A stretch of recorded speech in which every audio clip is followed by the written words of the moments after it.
Welcome to A Conversation with History. I'm Harry Kreisler of the Institute of International Studies. Our guest today is Mark Leonard, who is the Executive Director of the European Council on Foreign Relations. His new book is What Does China Think? Mark, welcome to Berkeley. Thanks for having me here. Where were you born and raised? I was born in London. I lived there till I was about 6, and then I lived in Brussels for 12 years, and then went to university in Cambridge, and then mainly lived in the UK, but had brief stints in Washington and in Beijing as well. And looking back, how do you think your parents shaped your thinking about the world?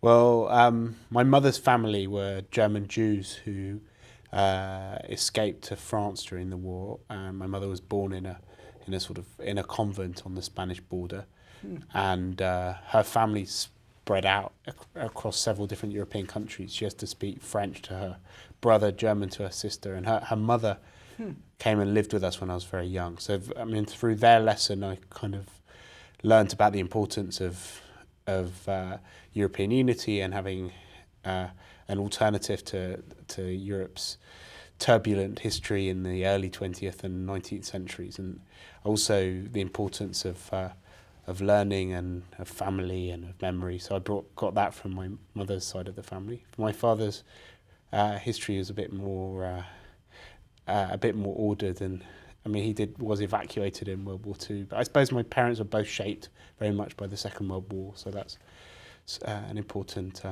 So in a way, shaped by the failures of Europe, which led to World War II. Absolutely, yeah. Well, not just World War II. I mean, my grandfather on my father's side fought in World War I, and so that was one important lesson. And I think the other is just that on both sides of the family, they've been very committed to social action. My father was a Labour politician, and before I was born, was a member of Parliament. So that, I suppose, was an important. And was there a lot of discussion about politics and international affairs around the dinner table? That was the main topic of discussion. My mother's a professor of literature, but she has strong views on these issues. So it was a very international, very cosmopolitan upbringing and very political. Did you go on the campaign trail with your father as a young person? No, I was not born when he was serving politician. I mean, he lost his seat a year before I was born. But I remember active debates about the Labour Party when I was young, and Europe was always part of it. I mean, partly because we were living in Brussels. My father was the Economist's European editor when I was a young child. He wrote books on the European Union. So, and we had lots of people coming through our house who were political figures who were involved in the European Union. So that was it's an important part of my upbringing. What did you major in? You said you went to Cambridge. What did you major in there? First philosophy, and then social and political sciences, including international relations, social theory, political philosophy. And anyone there in particular influence you, either your fellow students or faculty? Well, the head of our faculty when I was doing social and political sciences was Tony Giddens, who is a great sociologist. So I was very taken. I mean, he introduced me to a lot of social theory, so that was a big influence. And then I also, I mean, the international relations courses I drew a lot from as well. And so did you go directly from university to the policy analyst world, or what did you do after you completed your education? I briefly went to The Economist as a trainee journalist there, and then I joined a new Labour think tank called Demos, where I ran the European programme, but also got very involved in debates about Britishness and British identity, and I wrote a report on rebranding Britain, which is credited with starting a big campaign around Cool Britannia, because the Labour government picked it up, and I was sort of involved in that for a few years. I get in your early years, through the university, the emergence of the European community must have been a powerful force on your thinking that added on to the experiences that your parents brought to the table. Yeah, well, that's right. I mean, 5 years after we went to Brussels, the Single European Act was signed, and so I remember vividly the creation of the single market, and then just as I was finishing my high school, the Maastricht Treaty was signed, and we had to learn that by heart. And then I had a year working in the British Parliament as a research assistant to a Labour Member of Parliament, and watched the Maastricht Treaty go through the British Parliament, and there were big, very active debates around that. So it was quite an important part of my. You're now the executive director of the Council, the European Council on Foreign Relations. What is that, and what does it bring to the table? It's an attempt to create the first pan-European think tank. So at the moment there are think tanks which work in national capitals, and there are some that work in Brussels, which are closely related to the EU institutions but don't have that much resonance in national capitals. And what we decided to do was to create a pan-European organisation because we feel that Europe has got a huge potential to play an active role in the world, brings a lot to the table, but relentlessly underperforms, partly because most national countries have got a national strategic culture, if they have one at all, rather than a European one. So people look at the world through the prism of their national foreign policies. And if you're Britain or France or Germany, there's a limit to how much impact you can have on the world if simply through your national policy. Whereas if you can look at things through a European perspective and pool some of the resources that Europeans collectively have in terms of their market, the biggest single market in the world, the biggest aid budgets in the world, but even their military and diplomatic tools, you can have much more impact. So we've got an organisation that works on three levels. On one level, it's a council which is chaired by the former German Foreign Minister Joschka Fischer, the former Finnish President Martti Ahtisaari, and Mabel van Oranje from the Open Society Institute. And there are about 80 former presidents, prime ministers, foreign ministers, and public intellectuals. Then we got a think tank which is currently spread around 5 offices in different European countries. We're going to open 2 more. And then finally, an attempt to try and become more part of the national conversation in different countries to foster this strategic culture. So we do syndicated columns and a lot of media work in different countries. And this agenda has come late in a way as the European Union has evolved, because I guess foreign policy for the EU as a whole is, as you suggested, a hard nut to crack. Well, I think it's the next phase. I mean, the first phase of the European Union was about dealing with the internal problems which had split it up, which largely by creating a market within the European Union. So they started with coal and steel, and then they spread more widely, and in the end they built a single market and then a single currency. But the focus was very much on the internal dynamics within the European Union. But now it's been a huge success. The European Union has expanded from 6 to 27 member states. So the next challenge is looking outwards, and it's maybe more difficult because foreign policy is more central to national sovereignty than economic policy is. But I think that's where the European Union is really going to add value in an interdependent world. And there is also a new kind of energy and dynamism in Europe at the moment, which we hope to take advantage of. Mm-hmm. Your earlier book was called Why Europe Will Run the 21st Century. I assume the answer was a yes. And why is that so? Well, the core argument is that the European Union is probably the most important political innovation since the development of the nation state 500 years ago. And that as we enter a more interdependent world, this European model of trying to deal with the problems of interdependence through law, finding ways of solving problems of collective action,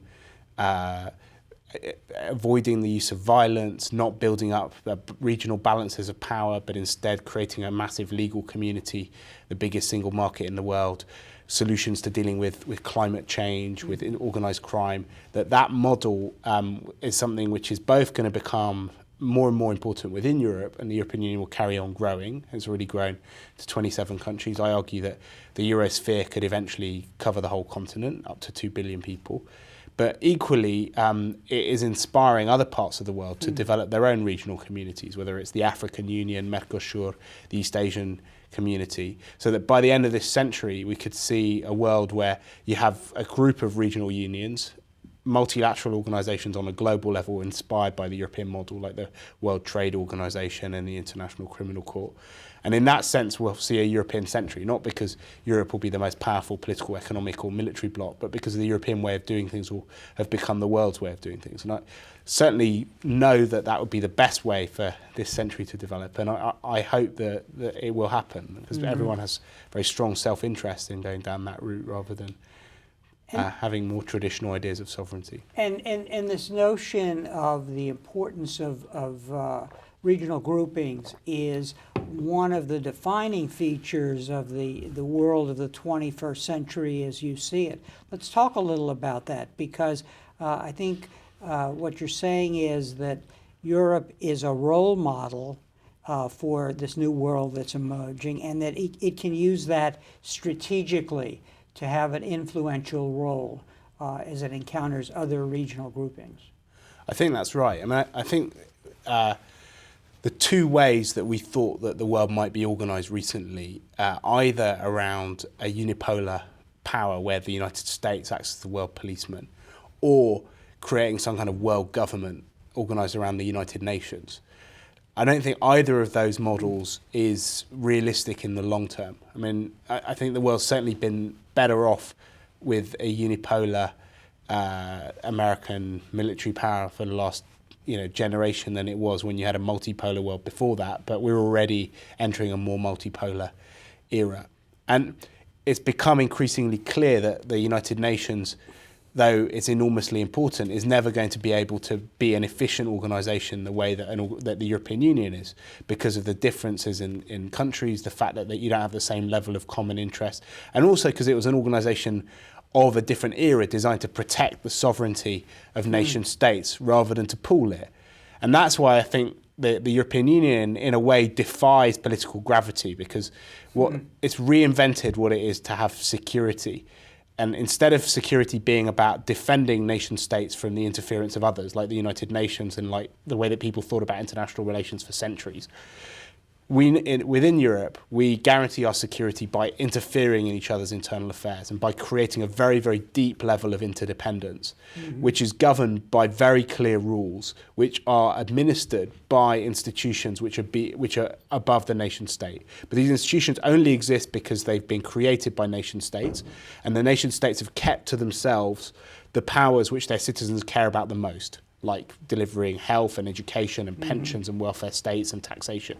And that's a pretty incredible model, which I think allows you to have the benefits of scale that you get from working together, without sacrificing the political independence that people have come to enjoy and expect in an era of growing nationalism. Another defining feature of the international environment, and here we can find this in your first book on Europe, is that the protection of the individual becomes very important in this new world. And I think you're faulting organizations like the UN because they focus so much on protecting sovereignty. And we're seeing now with the catastrophic events in Burma that sometimes the governments won't protect its own citizens. But you see this as very important in understanding the new world we're in. I think that's absolutely right. As we've entered an era where the costs of war between states are very large, and countries have realised that acquiring territory isn't necessarily a good way of developing their economies or of becoming great powers, it means that the prevention of war between countries, while still important, is no longer the absolutely central feature of the international system. And increasingly the problems that we're grappling with are problems that happen within countries. It might be massive human rights abuses, genocide, environmental destruction. And in order to deal with those problems, but also to create public goods like continental-sized markets, or ways of dealing with criminal networks that cut across borders, you need to be able to interfere in each other's internal affairs. And that's really where that's the genius of the European Union, is that it's realised that much earlier than other parts of the world, and has developed systems of governments that do that, but in a way that doesn't undermine the nation state. And that's why I think it's such a strong model. And also, and this is maybe something which applies beyond Europe, it's a model that that you can use to transform the countries in your periphery, because the European Union has brought about regime change in a dozen countries around its outside in the last few years, because they wanted to join the European Union. And the price for joining the European Union for the newly freed countries of the former Soviet bloc was implementing these 80,000 pages of laws which Europeans had developed. So you've got this rule book which other people want to join, which they democratically implement for themselves, but which eventually transforms them into your own image. And that means that you don't need to project power in a traditional way, because other countries are basically changing themselves voluntarily. And that's a much more powerful model of political change than any that you've seen before in history. So I think that's another way that the EU is exerting power. And then the final way, as you said, is as acting as a role model. The fact that people are copying it means that you're increasingly seeing this sort of European way of doing things becoming more widespread and more central to the way that the world works. Let's emphasize this point, because through enlargement, which is what we call joining the EU, you have access to this to a market that can address the problems of globalization, but Europe is exacting a price for that, which is to say you've got to bring up your institutions to meet the standards that Europe has established with regard to human rights and so forth. That's right. I mean, countries that are on the outside can see what's happened to some of the countries that have benefited from joining it. Ireland went from being one of the poorest and most backward countries in Europe to one of the richest countries in the world. It's now got the highest GDP, and that's in a generation. And that's entirely tied up with Ireland's membership of the European Union. And on top of that, it's had the benefit of diffusing the war that was going on in Northern Ireland between nationalists and loyalists. So it's an incredible success story. Now, the third feature of the international system that you identify is the shifting of power east and south, which leads us actually to your new book, which is on what does China think? Talk a little about that shift in power and why Europe is positioned to deal with it. Is it because of what you've already said, that regional groupings are emerging, and very powerful regional groupings, and Europe will be better situated to engage them? Well, I think the emergence of new power blocks will be a challenge to the European Union. But I think the European Union has developed a way of dealing with problems of interdependence, and I think those problems will grow. And I also think there are moves towards regional integration in Asia, which are very different from the European model at the moment, but could maybe become more compatible with the European one. So, but I think it is in the initial phase is going to be a major challenge, because what you're having is not just a massive shift in political, economic, and military power from west to east, but also overlaid with that, there is an ideological shift in power going on, because, and this is the kind of thesis of my new book, that within China at the moment, there is what they call a liberation of thought, an intellectual awakening, and an attempt to think about the world on Chinese terms. And they've assimilated and absorbed lots of ideas from the rest of the world over the last 30 years or so. But now they're increasingly projecting it back and developing a Chinese model.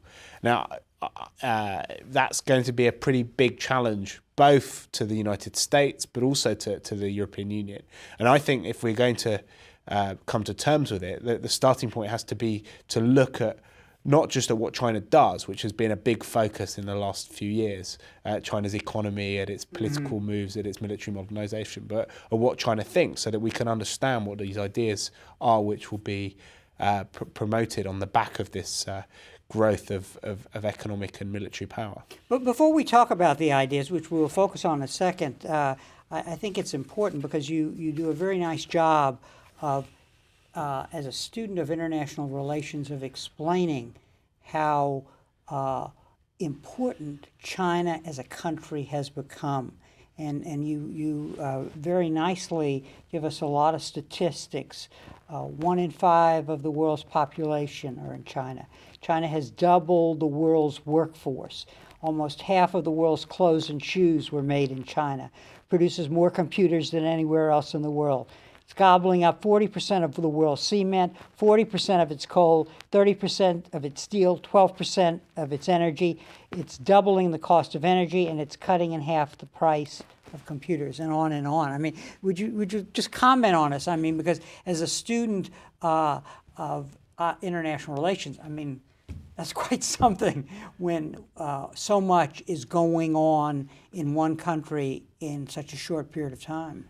I mean, you're right. There are a number of statistics in there, but the reason I cite them is actually to explain why, in a way, we've missed the real story. Because we're so mesmerised by these statistics, which are just, it is it's such a shock to the way that we've thought about the world, that we've maybe failed to ask a deeper question, which is, what's going on behind this shift in power and the emergence of a Chinese giant. And I think in a way that's more interesting. I mean, I think for the last generation, we have been affected by those statistics. Our gas prices have gone up, our computer prices have gone down.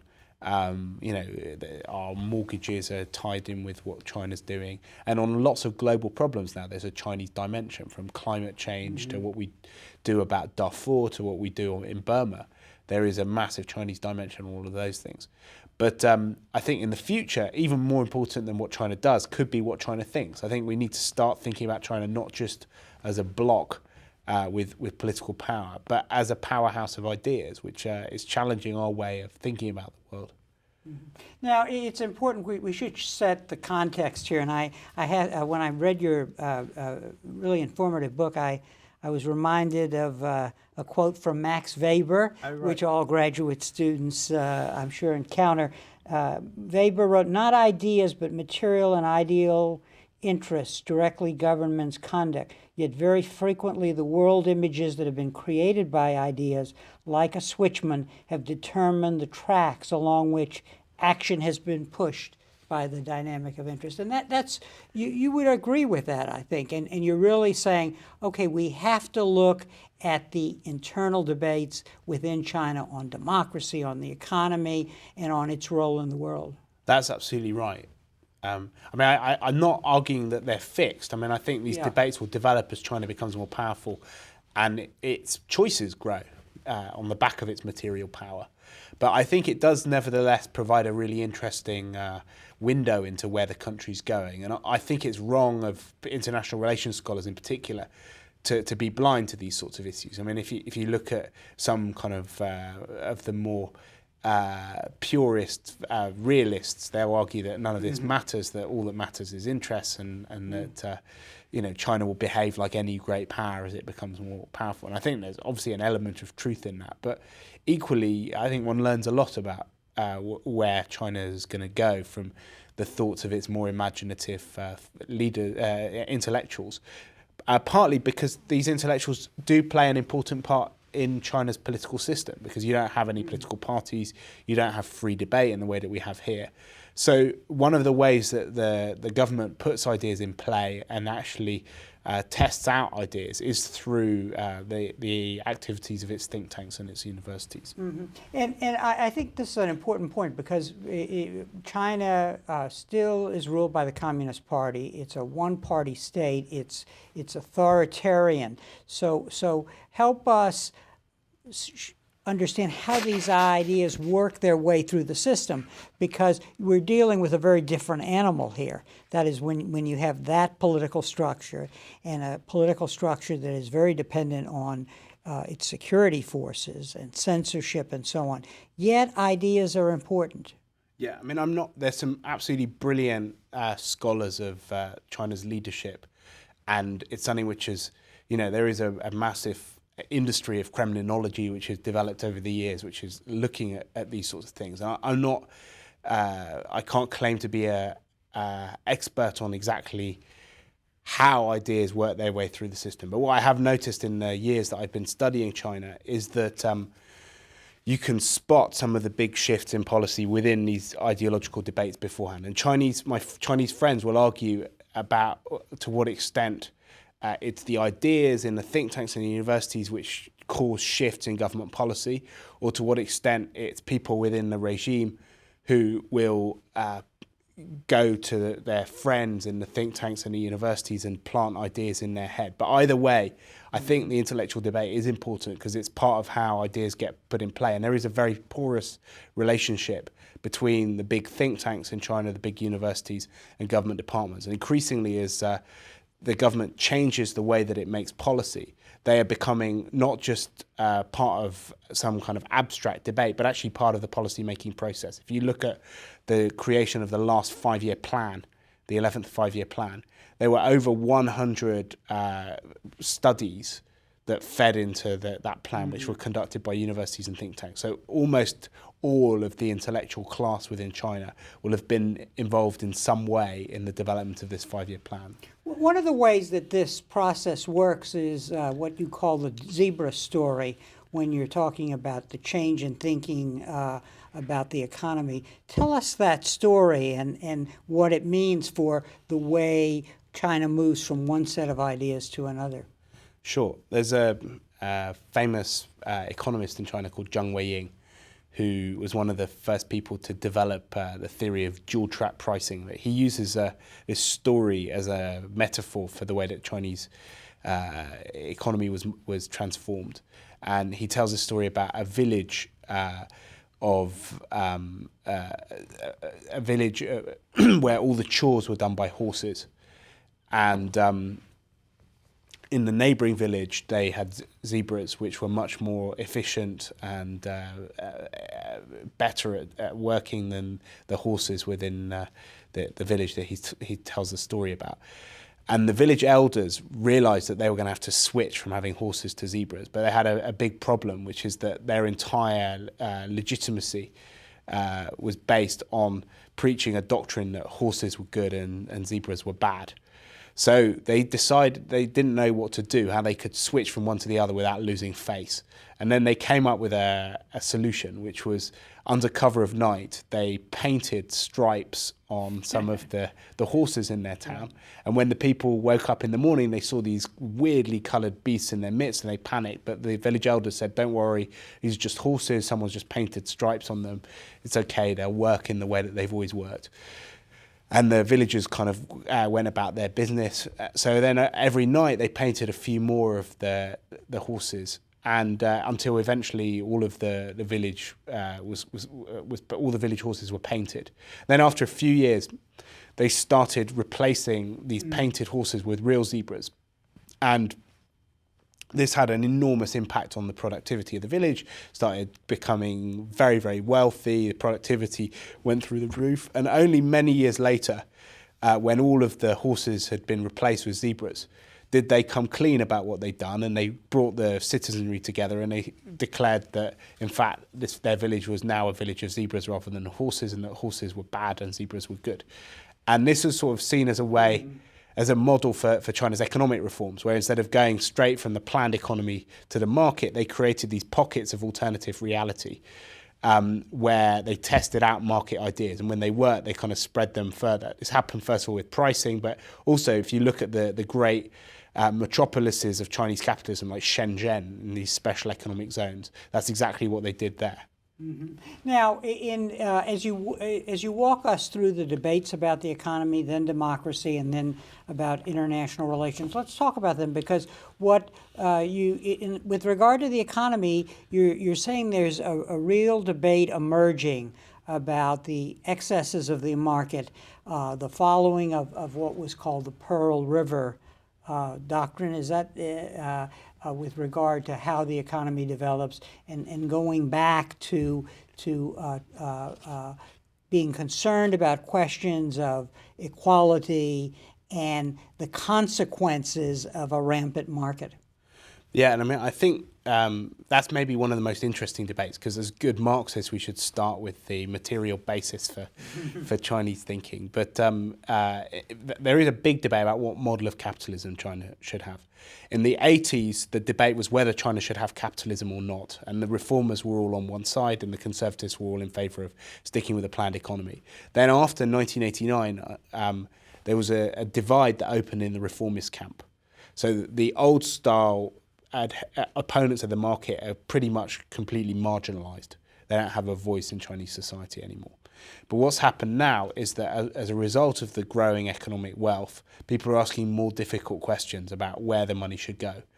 And what's maybe surprising to people who haven't been to China and spent time there is how this nominally communist country has gone from being one of the most equal countries in the world to one of the most unequal countries in the world. How there is no welfare state in China. You know, if you get old or sick, you're basically left to rely on your family and your wits, but the state isn't there to support you. So what's happened is that the economists who were very influential in the 80s, so much so that a lot of people talk about that decade as the dictatorship of the economists, people like Zhang Weiying, who came up with the zebra story, they are increasingly finding themselves on the back foot. Mm-hmm. And there's this new grouping that's emerged who are called the New Left, who want to develop, I suppose, a Chinese variant of social democracy. And they have come out with a very powerful critique of the dangers of unbridled economic growth, a focus on economic growth to the exclusion of everything else. And they're thinking about novel ways of bringing in low-priced healthcare, better education, but also of measuring the environmental destruction that China's growth produces, and developing ideas to do with green GDP, which subtracts out the environmental costs of growth and comes up with new growth figures. As we go through these debates, the challenge here, I guess, is to deal with the emerging situation on the one hand, but also to link it to several traditions: the Confucian tradition, the Maoist tradition, and then what the recent tradition is, which is the market. So there is that dynamic in all of these debates, also, is there not? I think that's right, and increasingly Chinese people are becoming very, very self-conscious of that. I mean, one of the critiques which Chinese intellectuals make is that the country's been so desperate to absorb ideas from elsewhere that it's kind of been buffeted from one totalizing ideology to the next. And they say that what happened after China rejected the sort of Marxist, Leninist, Maoist doctrines 30 years ago with opening and reform is that simply went from one cult worship to another, and that the new cult is the United States of America, neoliberal economics, and that has become a doctrine, a dominant ideology. And a lot of Chinese want to free themselves from that in the same way that they freed themselves from Maoism in the past. And that's really where we're at the moment. Is what makes it a very interesting moment, because out of these big debates, and I think there's a huge difference between the New Left and the New Right. I mean, it's bigger than the difference between Republicans and Democrats.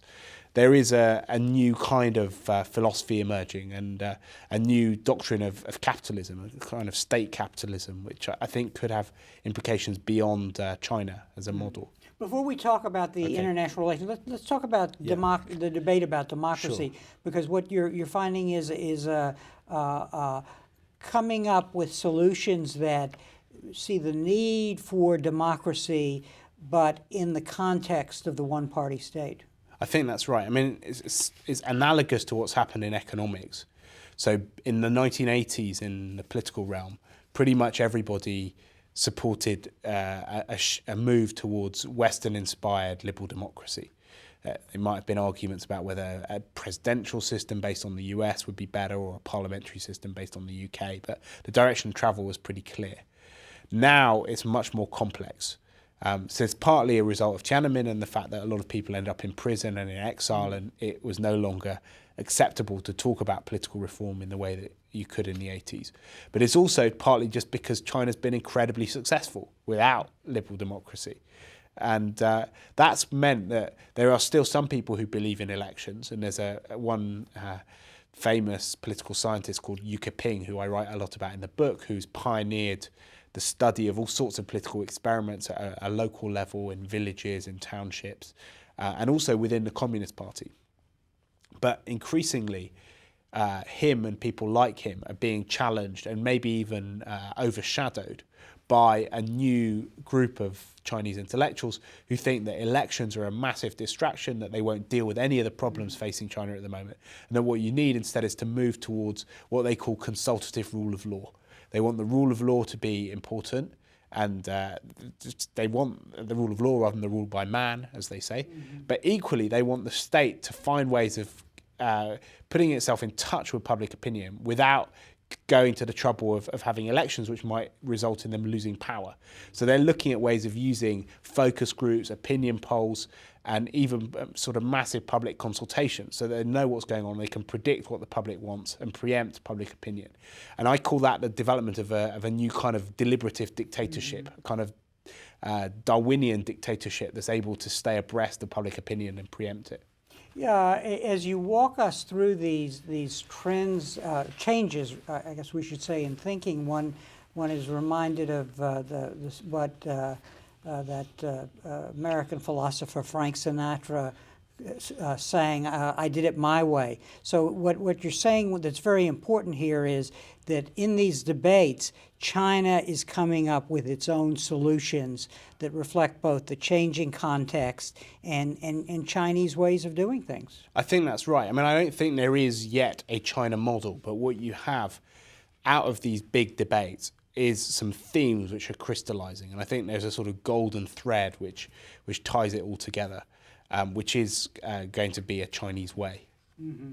Now let's talk a little about international relations, and I do recommend your book because it has very great clarity and really lays all of this out. But I did want to touch on the major themes, and that is China's very different way of viewing the world and defining its relation to globalization. Talk about that.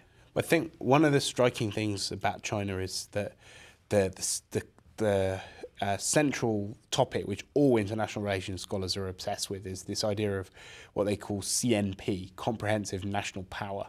And I think it's interesting for two reasons. First of all, because it shows that even in an era of globalization and interdependence, there is a very unashamed focus on national power. And secondly, the idea that it should be comprehensive. And they're a think tank. Every single think tank's developed its own index for measuring CNP.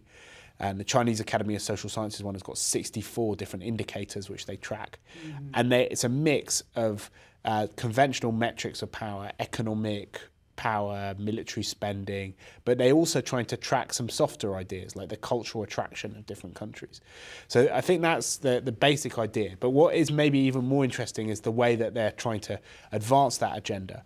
And they're taking a series of ideas which advanced Western scholars of international relations have developed to explain the decline of the nation state, and then they're turning them on their head and using them to actually enhance the power of the nation state, which is very, very surprising, but quite interesting. And I mean, there are three in particular that I single out in the book: soft power, multilateral integration, and asymmetric warfare. So talk about soft power. In other words, they see soft power as very important, but in a different way, in the sense that there's a much greater concern about respecting the autonomy and integrity of the lesser power. That's right. I mean, I think many Westerners maybe misunderstand what Joseph Nye meant when he coined the term soft power, but they think about it as about Hollywood and Coca-Cola and Levi's and the decline of the nation state. Whereas in China, soft power is seen very much in terms of making the rules for the international system. So there's a military scholar I quote called Yang Yi who talks about how the United States has captured the moral high ground in international relations, which allows it to decide what's responsible and what's irresponsible behavior. And he calls this like a strategic siege around China. Mm-hmm. And they want to break out of this strategic siege. I mean, Robert Zoellick used this phrase about China becoming a responsible stakeholder, and in a way that kind of sums up all that annoys them, because the idea is that it's up to Robert Zoellick or his successors in the State Department to decide whether China's being responsible or not. And when China spends a tiny fraction of what the United States spends on defense spending, it's told it's being irresponsible. Donald Rumsfeld asks, what do you need to spend all that money from? Who are you trying to fight? Was they think that they should be the ones setting the rules, and in order to do that, they are doing lots of more conventional things to try and build their soft power, opening Confucius institutes to teach Chinese language and culture, setting up television stations, and doing lots of public diplomacy.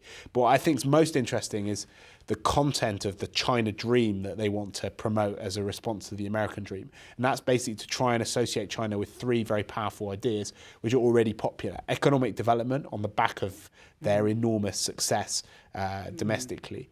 Political sovereignty, this idea that countries should be free from external interference and able to chart their own course. And finally, the idea of international law, which comes out very strongly if you look at what China's doing with multilateralism as a way of both projecting its own power but also constraining other powers. And Africa is a good place to look at for how all these strategies come together. Absolutely. I mean, in Africa, you see the attraction of the Chinese model. I mean, one of the interesting things that I discovered is that the Chinese are building a whole new series of special economic zones, which are different from the ones which it built itself in the 1980s to advance its economic reform agenda, in that they are in Africa. Last year, Hu Jintao opened a special economic zone in Zambia. They're opening another one in Mauritius, another one in Dar es Salaam. And they're very similar to the Chinese ones. They're kind of special autonomous entities with tax breaks which are linked with road and shipping links. And African countries are now competing for the remaining two slots in a similar way to the way that Central and Eastern European countries competed to join the European Union. And off the back of these special economic zones, what you're seeing is the spread of a Chinese model of capitalism. So I think these are kind of a bit like villages of zebras. They're kind of alternative pockets of an alternative Chinese reality in the African continent. You also talk about asymmetric warfare, and that is we generally think of that term in the context of a hegemon invading a less developed place, and the incapacity to resist takes the form of asymmetric warfare, as we see in Iraq today or in Afghanistan.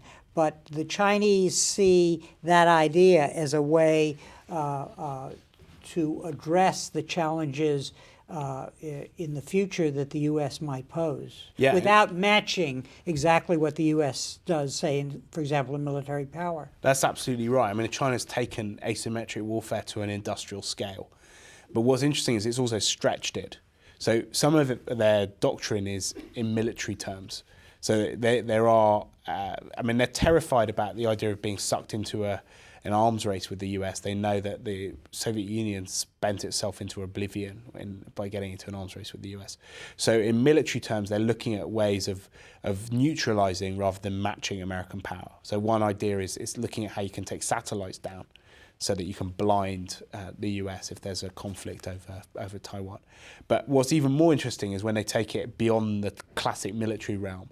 There's a whole concept of what they call lawfare, which is using international law as a way of binding down and pinning down and manipulating more powerful rivals.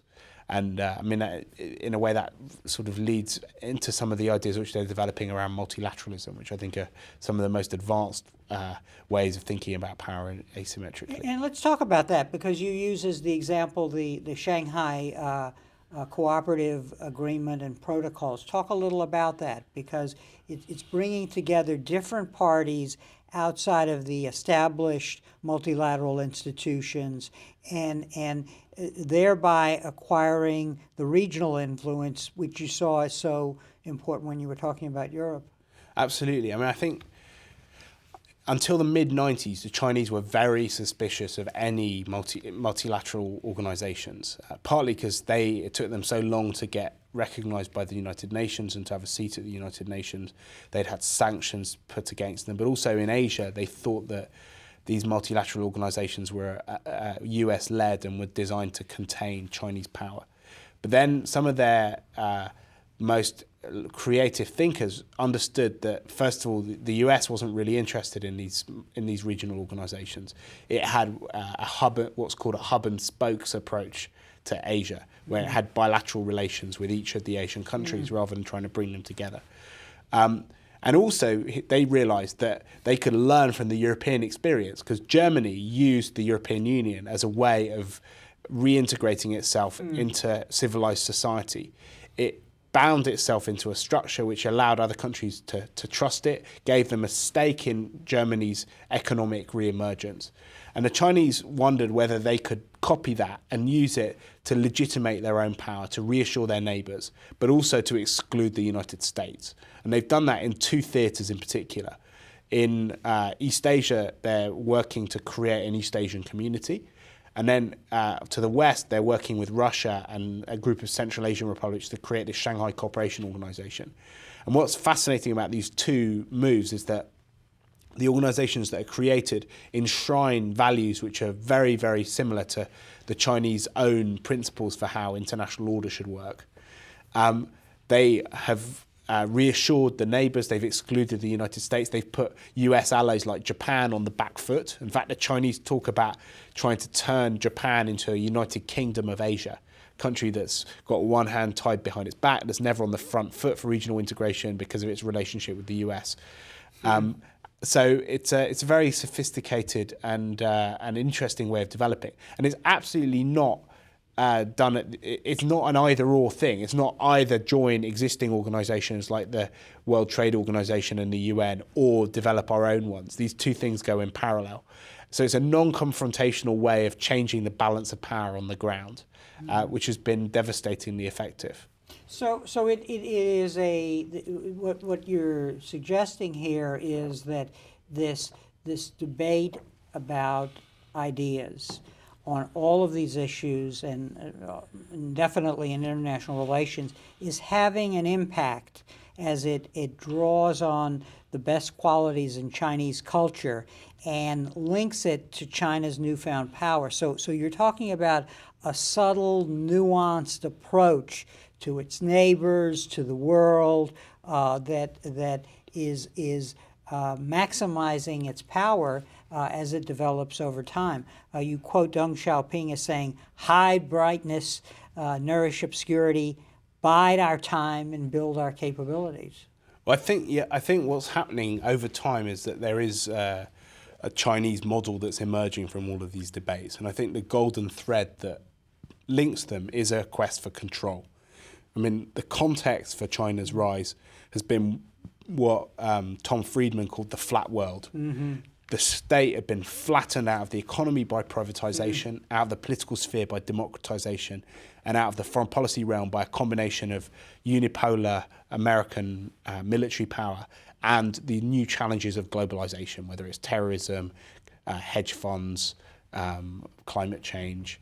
And what China is saying is, we're not going to accept the flat world. We don't want to be flattened by this. We want to have access to all the benefits of globalization, but on our own terms. And that's why these three debates, I think, are very interesting, because what you're seeing is a new model of capitalism, a new model of political organization, and a new model of world order, which are the building blocks of an alternative Chinese way of dealing with globalization. And I call that combination China's walled world. Not because China's trying to wall itself off from the rest of the world, but it is trying to create a non-flat world where you do have autonomy as nation states and where you're not just subject to the whims of global capital and American foreign policy. Mm-hmm. How you say, I think the only test, though, ultimately for China is, does it serve China's interests? So what this set of images for how to deal with the world are enhancing China's power in the world. Yeah, that's right. I mean, China is very pragmatic. Mm-hmm. It's not an ideological power in the same way that it was, when Mao was around, and it is willing to make trade-offs between its different, very willing and able to make trade-offs between its different priorities. The core goal is to advance China's power, and it wants to do it in a way that doesn't scare the rest of the world, that reassures it, that doesn't cause the rest of the world to balance its rise. And it's a very, very self-aware rising power. But that, in a way, makes its ideological challenge to the rest of the world, to the West in particular, more devastating, because you often don't realise it's happening, because there is an attempt to avoid confrontation wherever you can and to focus on changing the facts on the ground. And what's interesting is if you go around not other developed countries, but developing countries in Latin America, in the Middle East, in Central Asia, in Africa, people are increasingly talking about a Chinese model. And I think that's where the core market is. I don't think that, France or Germany are going to wake up tomorrow and decide that they want to implement the Chinese model. But they are already talking about it in Uzbekistan, in Iran, in Angola, in all sorts of countries in the second world. Let's take a particular case, the Sudan, Darfur. They're a set of principles and rules established by the international community that come out of the Western tradition about certain things that one can't do as we accept the rights of humanity and of individuals and so on. And on the other hand, China is there acting because of its need for Sudanese oil. So what you're getting is a place where they want to be on both sides of the equation, and they're adapting to the situation in that way, not totally supportive absolutely of the Sudan on the one hand, not dismissing the Western concern about you. How does this play out? In other words, because at a certain point there is a challenge to the way the West sees certain issues. I think it shows you how subtle Chinese diplomacy's become, in that their number one goal in Sudan is to get access to Sudanese oil and to pursue their economic interests. So they're going to pursue that whatever happens. Now, around that, they have certain preferences for how things get done. They believe that it's wrong for the West to interfere in other countries' internal affairs, to tell them what to do, which is why for a long period of time they protected Sudan from resolutions at the United Nations, from too much pressure in terms of sanctions and other things which went through the United Nations. And they did that partly because that's how they think the world should run, and partly because that's part of their offer to Sudan, which makes them more attractive as a partner to Sudan. Same time, they don't want to be seen as a champion for every kind of genocidal regime in the world, and they don't want to overly damage their relationship with the West. So what they've done is just enough when it looked like this was going to become a major issue which would have very negative consequences for their relationship with the United States or with Europe, or something which might jeopardize the Olympics, they shifted tactically just enough in order to be seen to be on the right side of the equation. And so they have put pressure on the government to do things to lessen the international concern about its behaviour. They were willing, when they were presidents of the Security Council, to put through a motion on giving authorization to a peacekeeping force in Sudan. But it's a very finely calibrated move. And you're seeing similar things happening in Burma, in Zimbabwe and other parts of the world. They don't want to sacrifice their interests. They do want to protect these countries. But if they have to make a choice between their relationship with the United States and their relationship with an impoverished African country that could embarrass them, they won't necessarily always side with the impoverished African country totally. What are the lessons that you would like American foreign policy makers to learn from your book and the insights it offers? I think the first thing is really that we need to start understanding much more clearly what kind of country China is going to become. Because I think there's been an assumption, certainly at the level of political elites in many Western countries, that as China became richer, it would become more like us. that there is essentially a single development path for different countries, leading countries inevitably towards liberal democracy. It was just a question of sitting it out, and they would eventually liberalise. And I think that what I've found through my work is that the opposite seems to be happening. As China becomes richer and more self-confident, it's becoming less like us, and it's charting an alternative path. And so how you deal with that has certain implications. I mean, I still think that the broad parameters of the US policy towards China, of engaging China, of trying to bind it into international society, trying to turn it into a more responsible stakeholder, that has to be the right approach. But the way that you do it, I think, has to be calibrated so that you're responding to what China itself is doing. And I think you'll be much better able to do that if you understand the way that Chinese are thinking about multilateralism, about soft power, about other sorts of models. I think another challenge to American policymakers is to see that their economic model is something which is in the retreat in many parts of the world. And I think that the U.S. The Washington Consensus and the whole Western model of development, and our levers for influencing developing countries are much less great than they were just 5 years ago. If you look at Angola, for example, the World Bank have been negotiating a deal with Angola for many years. And just before they were about to sign it, the Angolan government told them that they weren't interested anymore because they got a loan from China with much less stringent conditions. So I think we need to rethink how we do development, how we think about the whole idea of leverage and conditionality. And thirdly, I think that there is a collective challenge for the West, because I think there are big differences between Europeans and Americans in terms of how the international order should be structured. But we do share a basic conception of a liberal order, which is kind of under attack. And a lot of the things which happened in the 1990s, like this move towards protecting individual rights, the whole idea of the responsibility to protect people from genocide, those things are on the back foot at the moment. They're in remission, partly because China's becoming more self-confident. So I think we need to rethink how we go about organising ourselves in the United Nations, in other bodies, to defend these notions, these very young, but I think incredibly progressive notions which emerged in the 90s, but which are now already under attack. Do you think, one final question, do you think that Europe is better positioned to address the China challenges because of its own evolution with regard to the EU?